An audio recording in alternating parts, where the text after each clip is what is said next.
അതുകൊണ്ട് ഞങ്ങളുടെ വിശ്വാസം 100%. ഇന്നലെ 10 ദിവസത്തോളം മുങ്ങി നടന്നൊരു MLA ഇന്നലെ പാലക്കാട് തിരിച്ചെത്തുന്നു. പുറത്താക്കിയ കോൺഗ്രസിന്റെ പ്രാദേശിക നേതാക്കൾ തന്നെ വലിയ സ്വീകരണം നൽകുന്നു. ഇതൊക്കെ നമ്മൾ കണ്ടുകൊണ്ടിരുന്നതാണ്. 10 15 ഒരു MLA 2 ആഴ്ചയിലേറെ കാണാതാകുന്നു. ആ MLA 15-ാം ദിവസം പെട്ടെന്ന് തോന്നുന്നു നമുക്ക് വോട്ട് ചെയ്യുന്നു.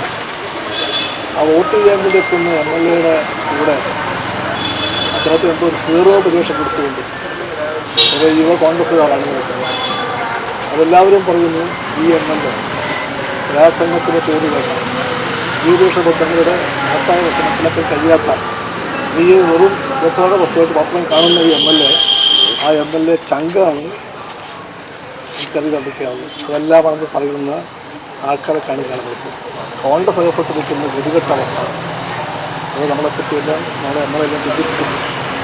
ഈ പാർട്ടി മുന്നോട്ട് പോകുന്നു. ആളുകളെ നിയന്ത്രിക്കാനോ നിർവഹിക്ക് നയിക്കാനോ ആരുമില്ല. കോൺഗ്രസ് പാർട്ടിയിലേക്ക് പോയാൽ ആ പാർട്ടിയുടെ പതനം ചിലപ്പോൾ ഇവിടെ ആരംഭിക്കും. ഇതേ സമയത്ത് PT കുഞ്ഞുമുഹമ്മദിന് എഗെയിൻസ്റ്റായിട്ട് വന്നൊരു ആരോപണം ഒരു നിയമ നടപടിക്കും വിധേയമാകുന്നില്ല എന്നുള്ള പ്രതിപക്ഷത്തിന് വലിയൊരു ആയുധമായിട്ട് കിട്ടിയിരിക്കുകയാണ്. രാഹുൽ മാങ്കൂട്ടത്തിൽ നിന്ന് വഴിതിരിച്ചു വിടാൻ പോലും അത് ഉപയോഗിക്കപ്പെടുന്ന സാധ്യത ഉണ്ടാവും.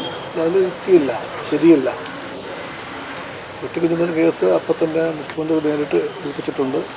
അന്വേഷണം നടക്കുന്നുണ്ട്. അന്വേഷണത്തിൻ്റെ ഫലത്തെ ആശ്രയിച്ചിരിക്കുന്ന കാര്യങ്ങൾ തീർച്ചയായിട്ടും ആരെയും രക്ഷിക്കാൻ LDF ശ്രമിക്കില്ല. ഇന്നലെ ചെന്നിത്തല പറഞ്ഞത് ചെന്നിത്തല പറഞ്ഞത് ഈ ഒരു CPM MLA-ക്കെതിരെ ആരോപണം വീണപ്പോൾ 2 ആഴ്ചയുള്ള പരാതി, നടിയുടെ പരാതി പിടിച്ചു വെച്ചു മുഖ്യമന്ത്രി എന്ന രീതിയിൽ ചെന്നിത്തല ഇന്നലെ പറയുകയുണ്ടായി. ബലാത്സംഗത്തിന് അല്ലെങ്കിൽ സ്ത്രീകൾക്ക് നേരെയുള്ള ആക്രമണങ്ങൾക്ക് അങ്ങനെ ഒരു രാഷ്ട്രീയ മറുപടി കൊടുക്കുന്നു. LDF ബലാത്സംഗം, UDF ബലാത്സംഗം ഒന്നുമില്ല. ബലാത്സംഗം എല്ലാം ബലാത്സംഗമാണ്. അവിടെയെല്ലാം ഇരയാകുന്ന സ്ത്രീക്കൊപ്പമാണ് LDF നിൽക്കുന്നത്. സ്ത്രീയുടെ പക്ഷത്തെ LDF നിൽക്കും, അത് ഉറപ്പാണ്.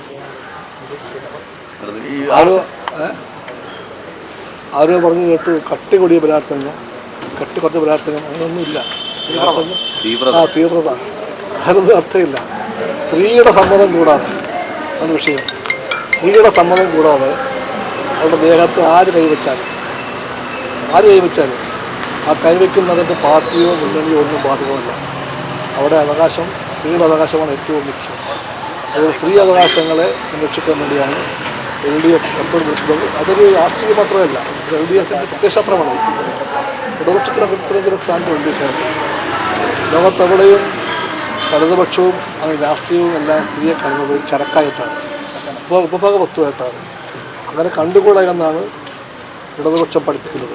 ആ പാഠങ്ങളാണ് നിങ്ങളെ നയിക്കേണ്ടത്.